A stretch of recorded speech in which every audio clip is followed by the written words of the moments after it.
asking any questions. We'll start for Mitch now. Go ahead right here in a second.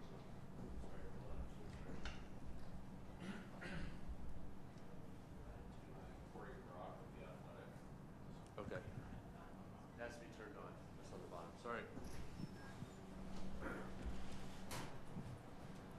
Hi, Mitch. How you doing? Great.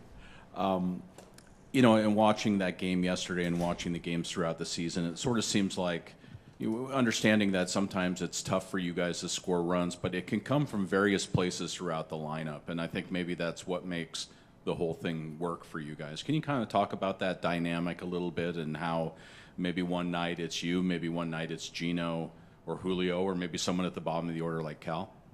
Yeah, definitely. I think that's what good teams do, and we've been able to do that all year. We've had production from 1 through 9 at any given moment in the big moments, and I think that's the most important thing.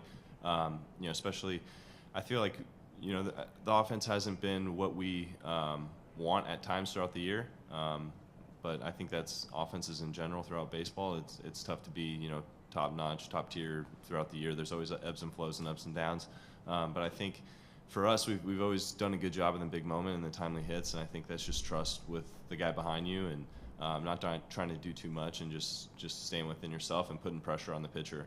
When we get in those big situations, we know that there's more pressure on the pitcher than the guy in the box.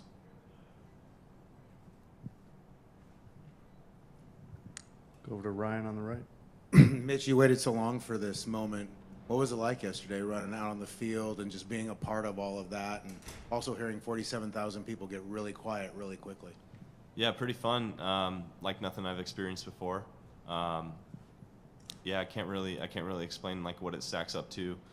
Played in some pretty cool places and a lot of different opening days and playing Japan and all these different places I played, but nothing was like playoff baseball. So just obviously was really excited for the moment, and we're all pretty fired up, and then had a great start, and I think that just really helped everybody relax a little bit and able to play some really good baseball. Mitch, kind of building on what Corey was asking, you guys have hit a ton of homers over the past few months. How important has that been to the dynamic of your offense? Specifically, when you get into the postseason, Scott's talked about stringing together 5 hits in an inning can be pretty challenging. Yeah, I think we have a lot of good hitters with power in our lineup, and I think oftentimes when we hit a home run, it could be the deciding factor in a game because our pitching's so good, and especially late in the game, we know that when our starter can give us some length, our bullpen's going to lock it down, and it's been a blast playing behind those guys, our starters and our bullpen, our entire staff.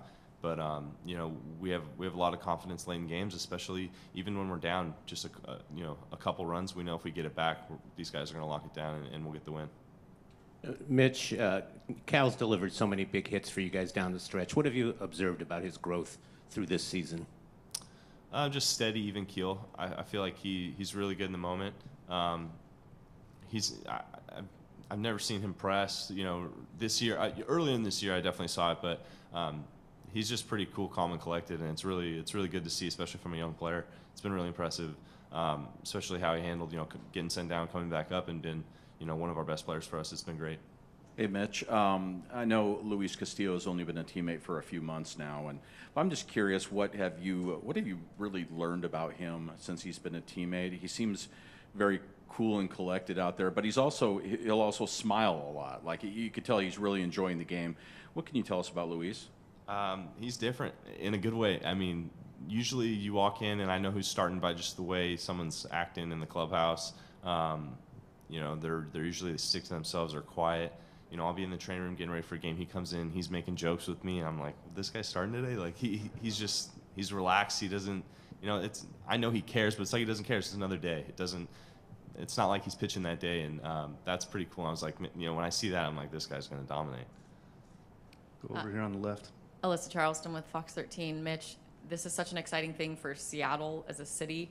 How do you guys balance that inside the clubhouse? Like, this is such an exciting moment for the city and for the team, 21 years without playoff baseball, while also maintaining that you guys have to walk out on that field and play it just like it's another game. Is there anybody that's kind of talking a message to you, or what? No, I mean, I think we're really excited too. We've waited a long time for this. I think we've dreamt of this as kids.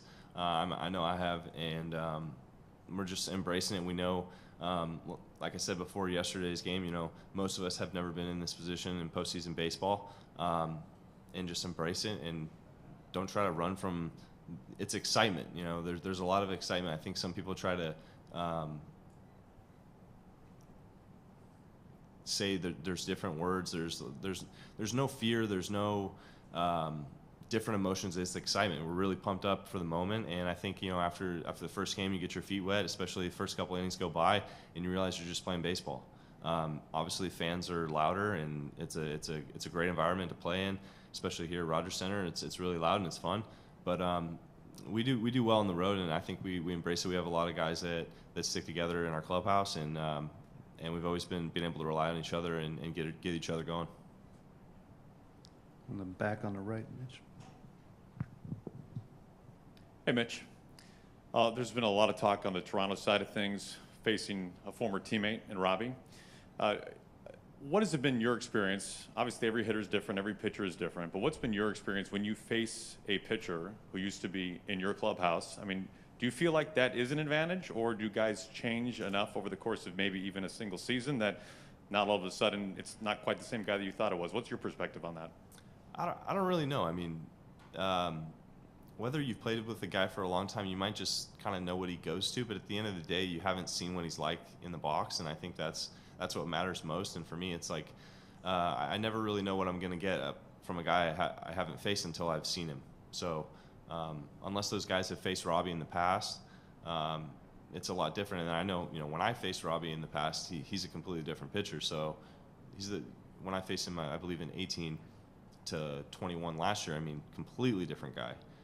So it's always different. It's a really, really hard answer to give you. But, yeah, I don't think it really plays too much of a factor unless you've faced him before.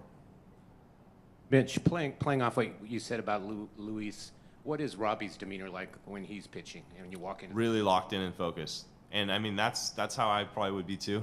There's no right way to do it. Robbie's an incredible pitcher, Cy Young pitcher.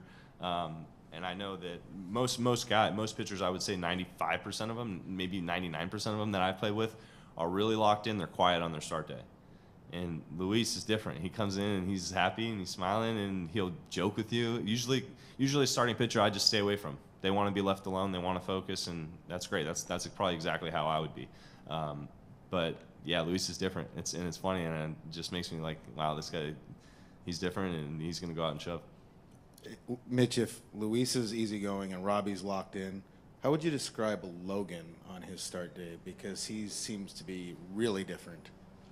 Locked in, a lot like Robbie. Most of them are very much the same. Quiet, focused, don't really talk to anybody. They have the blinders on. Some guys will get the headphones and like cut everybody out. But yeah, he's very much like Robbie. Have you seen the Walter personality, though, that everybody talks about with Logan? On start days, yeah, it's there.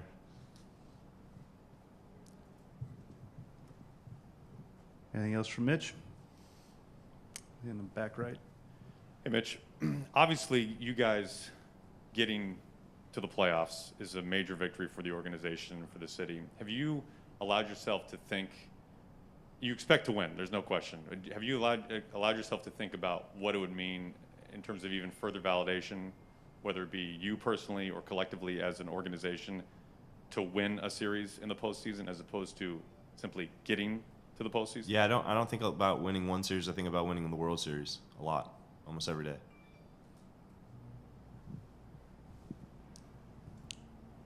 Okay, thanks for coming in, Mitch. Thank you.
Good, you?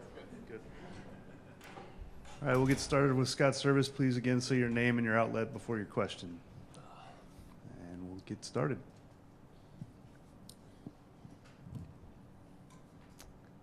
Anyone? Sounds good to me. Thanks, Scott. Hey, buddy. Start on the left over here, Scott. Alyssa Charleston, Fox 13 Sports. Hello. How are you Hi. doing? I was just curious. I was asking Mitch how this team has kind of balanced the excitement of being in the postseason. Seattle as a city is obviously on fire right now, excited to watch you guys. But as a team, you didn't run away from the excitement when you also have to balance going out and playing.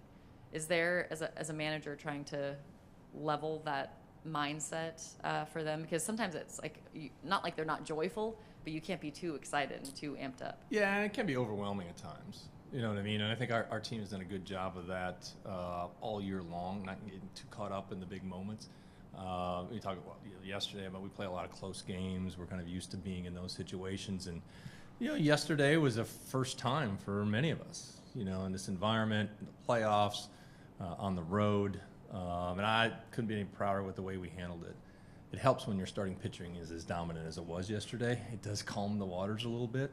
But our guys, again, we've talked about it, just expect the expected. There's going to be some bumps in the road. There's going to be some momentum swings. And I think if you're prepared for that going into it, you recognize the situation and the moment in time you're in, and you can slow it down a little bit better. I thought our guys did a great job with it yesterday.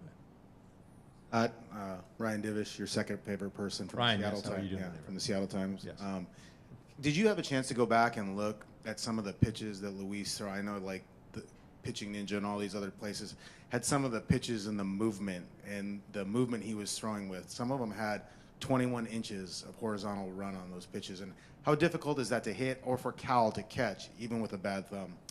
It's extremely difficult to hit. There's no question about that. And when you're throwing with that kind of velocity and the kind of movement, any command.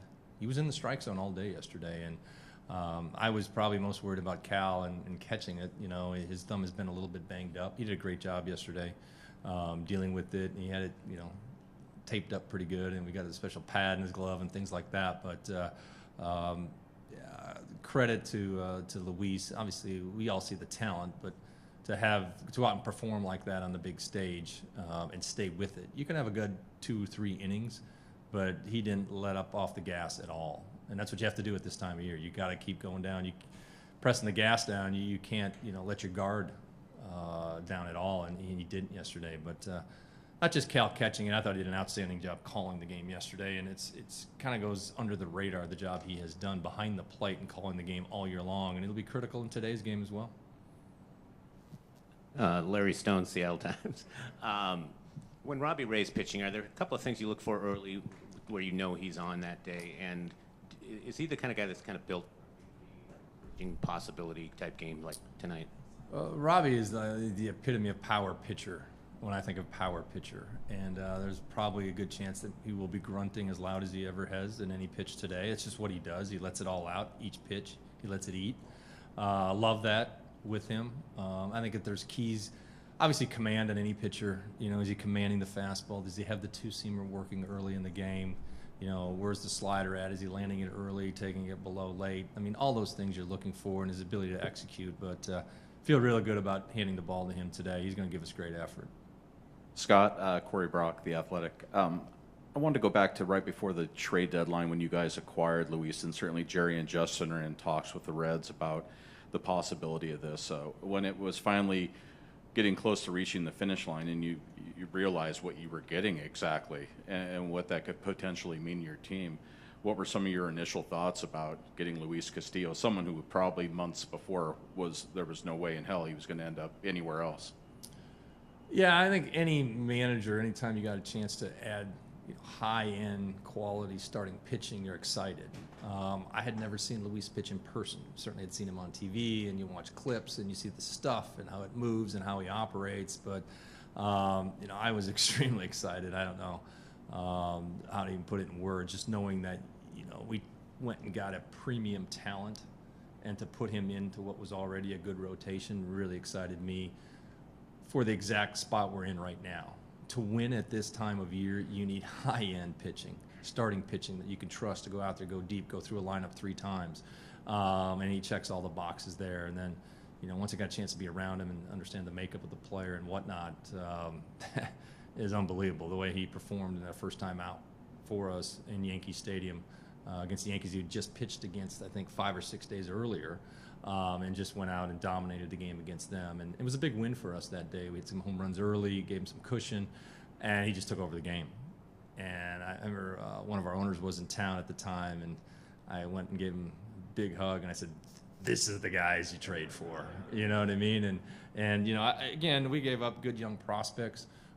You have to do that to get premium end talent in your organization. So those trades are always, everybody looks back now, that was not a difficult, at the time it was a difficult trade for those people to make.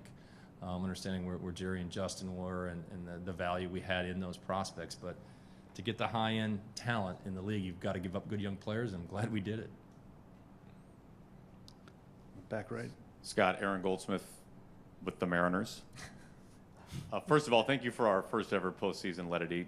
Oh, you're welcome. That was noted on the record. Thank you. That was for you. Can you walk us through in the 8th inning, kind of the factors, whether it be score, who's coming up, point of the game, the decision to bring Castillo back out in the 8th inning, kind of what that was like for you and what played into that? The game I was watching, I thought he was pretty dominant. I'm pretty sure that's the game you were watching.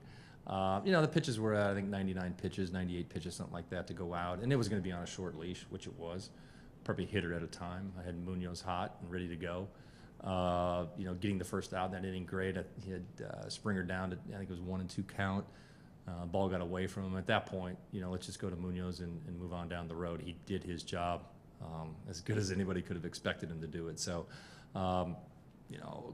pretty easy decision to send him back out. And throughout the course of the season, some of Luis's outings, I have pulled him in the 6th inning. And he would often say to me, "Hey, I got one more. I said, "We're going to need it in the playoffs." We went and got it yesterday. So that played into it as well. Okay, in the back left here. Chris Egan, King 5 TV. Scott, you've surrounded yourself with a great staff. Yesterday, you briefly mentioned in your postgame Perry Hill and the defense this infield has done all season long. What has Perry meant to this organization, what he's done with the defense? Well, he's meant a lot to me. When we first brought in Perry and understanding his reputation in the game, and my experience in the game, there's Ron Washington and Perry Hill. Those are like the infield gurus in our game. And I was fortunate enough to be around Ron Washington while I was in Texas. I knew of Perry. I didn't know his program or what he was about, but I quickly realized what Perry Hill's about. It's, I guess in a nutshell, Perry Hill's about accountability. He holds players accountable. He has a very good program, but it's not a special potion or anything like formula or anything like that that's going to turn you into a superstar. It's just very basic. It's very structured. It's day in, over and over and over and over, and that allows you, that preparation allows you to perform in the biggest moments on the biggest stage. And I thought we played very good defense yesterday, to the point where I expect those plays to be made. And I think one of the bigger plays in the game yesterday was the double play that Gino Suarez started in the 2nd inning. Not an easy play. Kind of a short hop, big hop, had to come in and pick it with a good feed to second base. It's all the little things. Getting the feed to the right spot to the pivot at second base. If he throws that ball 2 or 3 feet up the line in towards the runner, we're not able to turn a double play. It's got to be on the back side of the bag. All the little things that Perry hits on these guys every day, it pays off in the biggest moments. So, he holds guys accountable, and he has real meat on the bone. It's not just fluff. And I think the consistency of that, our players buy in, and they all buy in. It doesn't matter what their background is, and some may take a little bit longer, but eventually they buy in because they respect the consistency of what he does. Going to back right. Shannon Dreyer, Seattle Sports, and your answer to Aaron prompted 2. I hope that's okay. That's okay. You mentioned Luis Castillo wanting that extra inning. When he came off the field, right before he came off the field, he gave you a little bit of an extra hug and a couple of words. Is that something you can share? Probably not, but good question, Shannon. Somebody else asked me that. It was actually my brother this morning at breakfast, and he mentioned, was he telling you he was ready for tomorrow? And I said, no, I wish he was. But no, it's you have those moments with players and the guys on the mound, and he did his job. Okay, the one you can answer. bottom of the lineup yesterday, we saw JP hit a ball as hard as I think we've seen him hit in a while. We saw Adam with the hit. What can the bottom of the lineup do for you to help kind of move things along, and a little bit of a change in the order today? Yeah, and to change in the order today a little bit, Adam Frazier's got history with Gaussman. He's done okay against Gaussman and laying off the split finger changeup that he throws very effectively. And understanding, there'll be changes in the lineup probably every game going forward. You're just looking at matchups and what the other team's bullpen maybe will fire at you later in the game and things like that. But the value of the bottom of the lineup is huge at this time of year. Everybody has to contribute, and it may be getting a walk, it may be moving a runner, it may be creating a rally, a single or an extra base hit. You need everybody to contribute. You just can't lean on the same 2 or 3 guys every day. I hope Cal Raleigh hits a home run every game he plays the rest of the year. It's probably not going to happen. So everybody's got to chip in there. And I think bottom of our lineup is certainly capable. They have done it at different points throughout the year, and then we did not have the gaudy numbers down there. Other than the fact that Cal Raleigh did hit in the bottom of our lineup for the majority of the year. He's just slid up here recently. But it's a group down there that I trust. They usually find a way to make things happen. Whether it's a hit by pitch, like I said, it's a walk, it's moving a runner, it's creating opportunities. So when that lineup flips over, and that's one of the reasons I like Julio in the leadoff spot as much as I do, is he's a real threat to hit the ball out of the park. But when it flips over, you're going to get a good at bat, especially if guys are on base from Julio. Go to Ryan. Scott, you used Cal's nickname yesterday. When did you first hear the Big Dumper nickname? But it also speaks to how comfortable he seems to be now as a person. When he first was called up, you could tell he was very overwhelmed and very nervous. Now he just seems to embrace the nickname and just embrace who he is. And how important is that for his success? Oh, it's huge. I think being comfortable where you're at and coming to work every day, knowing that you are going to have a voice and people listen to you. And I certainly listen to Cal a lot and trust what he's seeing behind the plate. Going back to the nickname, the Big Dumper, I thought one of the coolest things I saw, my wife showed me last night. She goes, look at this. There's a group of grade school kids in Seattle all jumping up and down and chanting, Big Dumper, Big Dumper. And I was like, wow, can you imagine it's come to this? But that's what happens at this time of year. The kids have favorite players. It's the nicknames. I think everybody realized the nickname came from Kelnick, I believe, and just threw it out there one day. I don't think it was by design or anything, and it stuck. And Cal hasn't backed away from it. I think that's the beauty of it, and his personality is what makes it fun. That everybody can have a good time with it. But I think Cal's at the point they can call me whatever they want as long as I keep doing my job and helping the team win. He's in a good spot. So I think it's great. I think it's very fitting, and it's nicknames. That's the beauty of the game. Anything else for Scott? All right, thank you, Scott.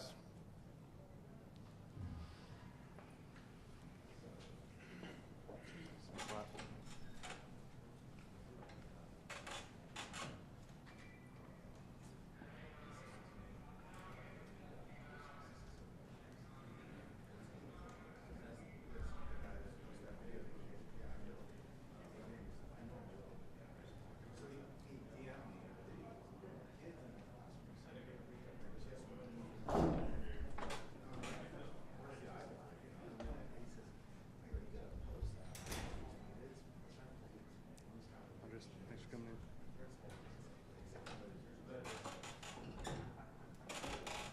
All right, we have Andres Munoz and Freddie Llanos interpreting. We'll open it up for Andres. Go ahead over here on the left. Andres, Adam Jude, Seattle Times. Just your first playoff game yesterday. What are the emotions as you get called out of the pen and you're running out to the mound there? Tu primer juego de postemporada, ¿qué fueron tus emociones cuando te llamaron del bullpen y cuando ibas corriendo hacia afuera? La verdad estaba un poco nervioso, no voy a echar mentiras, estaba muy nervioso, pero agradecido por la oportunidad que me dieron de sacar el inning y gracias a Dios dieron las cosas, pero sí, nada más nervioso. I was nervous. I'm not going to lie, I was nervous, but I thanked them a lot for giving me the opportunity to go out there and kind of finish the inning, and thank God that we were able to do our work. But yeah, I'm nervous. Over here on the left. Alyssa Charleston, Fox 13. There was one point where one of your pitches, Vladimir Guerrero Jr. kind of saw it and shook his head like, okay, this is what I'm dealing with. Did you notice that kind of stuff, and does it affect you at all? Había un punto en el juego que Vladimir miró tu picheo que pasó, se paró y como que sacudió la cabeza y dijo, ok, ¿tú ves esos detallitos y te afectan el juego o no le pones atención tú a eso? La verdad no le pongo atención. Obviamente hay algunas veces que le pongo atención para ver, depende cómo reacciona el bateador, para ver si le puedo repetir ese picheo o no. Pero ahí yo lo miré como que bueno, pues o sea, como que tuvo bueno el picheo, pues no lo voy a repetir porque obviamente a lo mejor se pone listo para él. A lot of times like that, I'm not really paying attention. There are times where I am looking to pay attention to see how they react so that I know, okay, this is how he reacted, maybe I should not throw the pitch. But at that instance, I did see it, and I thought to myself, probably don't throw the same pitch because maybe he's going to be expecting it. Andres, Corey Brock, The Athletic. I know earlier in the year they were kind of bringing you along slowly, especially after missing basically all of last season except for that last game. But now, you've been able to work back-to-back outings a few times.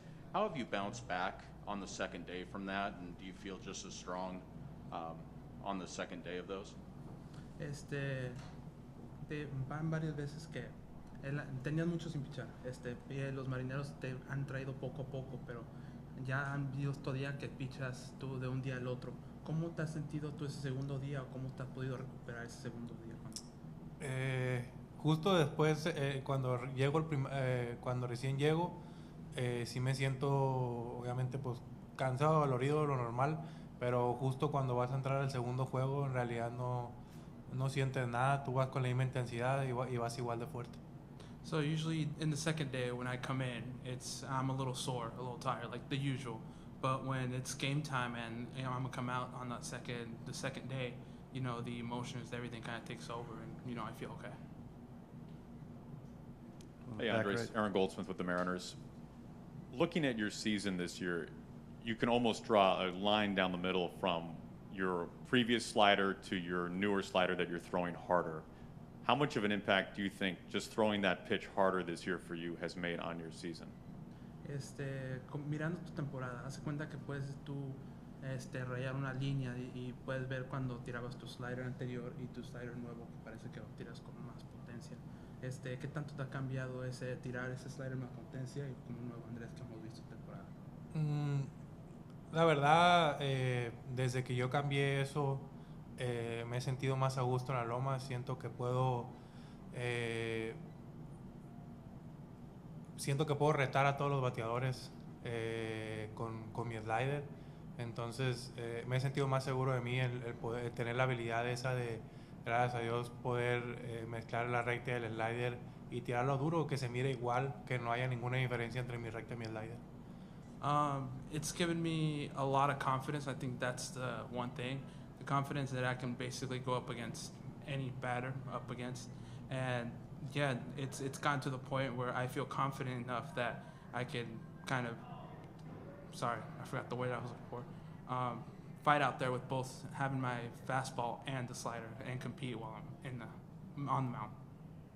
Hey, Andres, Daniel Kramer with MLB.com. Kind of building off of what you just said there, but as you faced Vlad yesterday, Shohei Ohtani, Jose Ramirez in some really epic battles, just how much validation and confidence and conviction are you having in all your stuff when you're beating those types of hitters?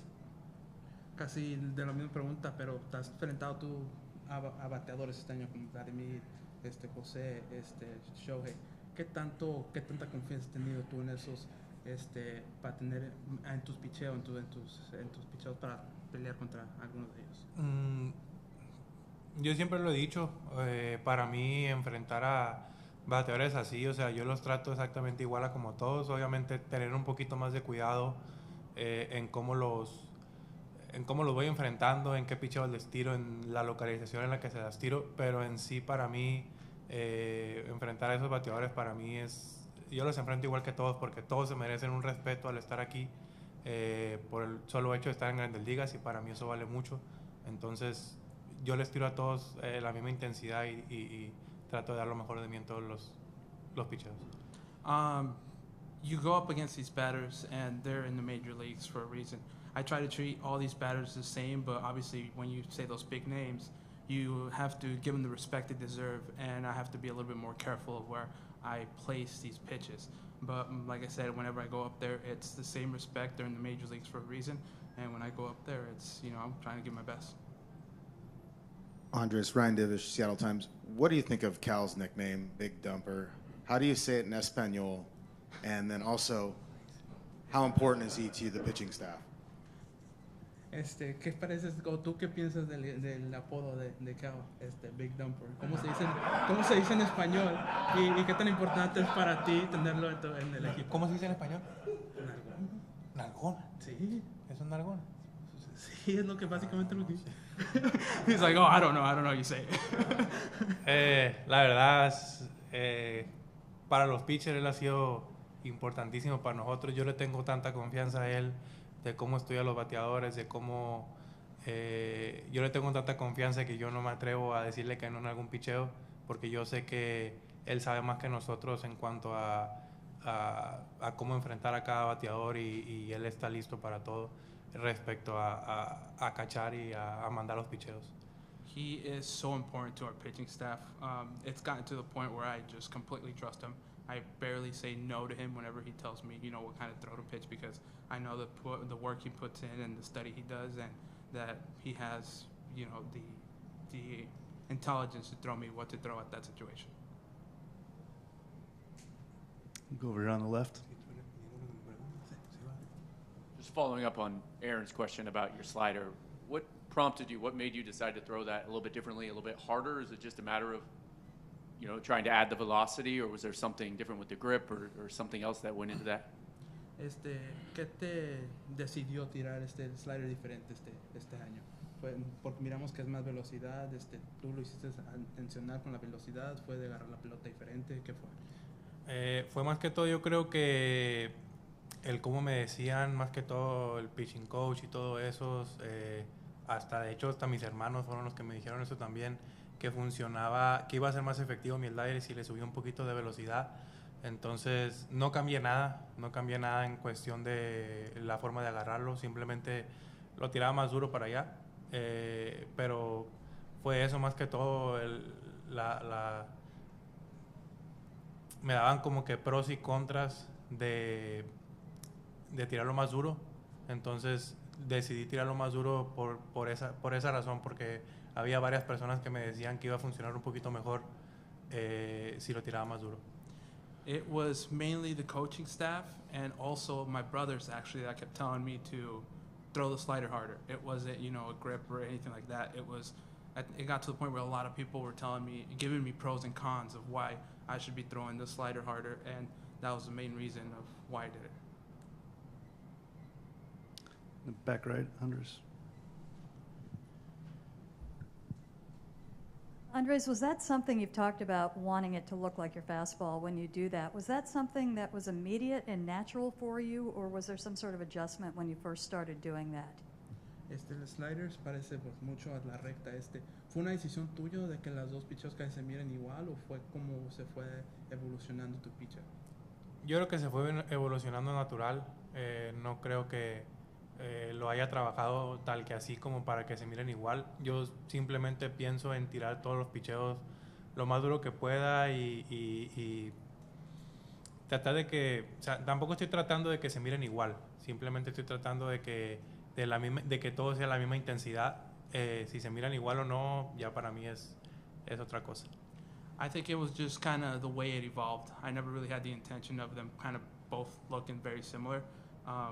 Yeah, it just the way that evolved. When I go out there and throw it, there's no intention of me of, you know, having them both look very similar. You've got one more. A couple of months ago, when asked what your favorite pitch was, you said it was your fastball still, that you like looking up and seeing the velocity up on the board. Is that still your favorite pitch? Hace unos meses te pregunté cuál era tu picheo favorito.